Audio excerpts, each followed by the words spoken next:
कि तेरा इंतजार करेंगे हम चाहे जमाने लग जाए, या तो तू आ जाए या हम ही ठिकाने लग जाए। बीजेपी है जो सब चंगासी का कुर्ता पजामा पहन के घूमते रहते हैं कि जिंदगी यूं भी गुजारी जा रही है जैसे कोई जंग हारी जा रही है।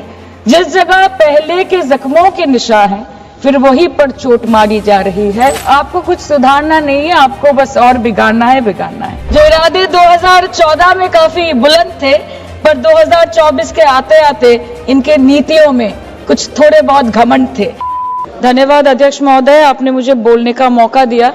आज बहुत शेर बोले जा रहे थे सदन में, तो मैं भी एक शेर से शुरू करना चाहती हूँ कि तेरा इंतजार करेंगे हम चाहे जमाने लग जाए, या तो तू आ जाए या हम ही ठिकाने लग जाए। तो सर, ये शेर मुझे अच्छे दिन की याद दिलाता है, वो दिन के जिसका वादा था, इस सरकार की नेकी का जो इरादा था।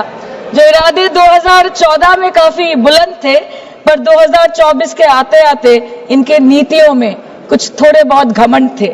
जिस घमंड के चलते पूर्व में नोटबंदी और लॉकडाउन जैसी घटनाएं घटी और जिसके वजह से 700 से ऊपर किसानों की मौत हुई, और जिसके चलते मणिपुर पर प्रेसिडेंट्स रूल तो लागू किया गया, लेकिन बस यही बोलना था कि 22 महीने लग गए और कई लोगों की जानें चली गई। सर, मैंने आगे भी ये चर्चा की थी कि if president's rule was the only solution, why was it not imposed months ago when people were dying? जब हजारों की तादाद में लोग बेघर हो रहे थे, चारों तरफ आग जल रही थी, जब महिलाओं को विवस्त्र करके रास्ते पर घसीटा जा रहा था, जब सिर्फ भारत नहीं बल्कि पूरे विश्व मणिपुर की चर्चा और निंदा दोनों कर रही थी, तब आप कहां थे? Sir, this delay in imposing President's rule proves that the BJP leadership neither had the will nor the competence to handle the Manipur crisis, and the administration watched quietly as ethnic tensions spiraled out of control. Sir, मैं ज्यादा detail में नहीं जाऊंगी क्योंकि हमने चर्चा पहले भी की है, और आज लगभग 2:15 को हम मणिपुर पे आलोचना कर रहे हैं। इतना इंपॉर्टेंस अगर पहले दिया होता तो शायद इसकी नौबत ही नहीं आती। So this is what I think. पर सर, ये शर्मिंदगी की बात है कि आज भारत के एक राज्य में प्रेसिडेंट्स रूल है। ये भी शर्मिंदगी की बात है कि 140 करोड़ की आबादी में 80 करोड़ को मुफ्त में राशन दिया जाता है। आज सर, लाखों नौजवान हैं जो बेकार बैठे हैं। 1 से 2% ऐसे लोग हैं जो सिर्फ टैक्स पेएबल के क्राइटेरिया में आते हैं, और बीजेपी है जो सब चंगासी का कुर्ता पजामा पहन के घूमते रहते हैं। ये दिखाने के लिए अच्छी बात है, लेकिन ग्राउंड रियलिटी कुछ अलग ही है। सर 2023 में टॉप 10 VPNR की रिपोर्ट के अनुसार मणिपुर में 212 दिन से ऊपर इंटरनेट शटडाउन किया गया था, a total of 5088 hours, marking it the second highest after Jammu and Kashmir. This led to huge economic loss in Manipur, approximately 3,157 crore.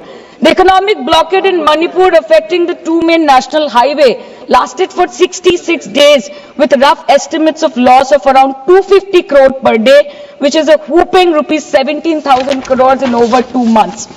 Over 67,000 people were forced to leave their homes and cramped up in only 360 relief camps.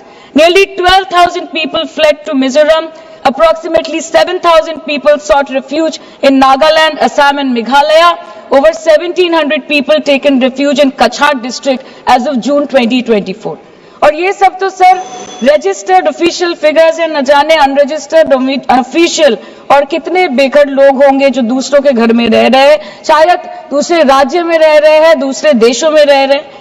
ये इसीलिए हुआ है sir क्योंकि मणिपुर की सरकार, double engine सरकार ने, उनकी मंशा ये नहीं थी कि वहां के लोगों को शुरू से प्रोटेक्शन दिया जाए, कि उनको शुरू से रिलीफ दिया जाए। अगर वही होता तो 22 महीनों से इन्होंने मणिपुर को जलने ना दिया होता। सर, मैं 2 मिनट में खत्म करूंगी।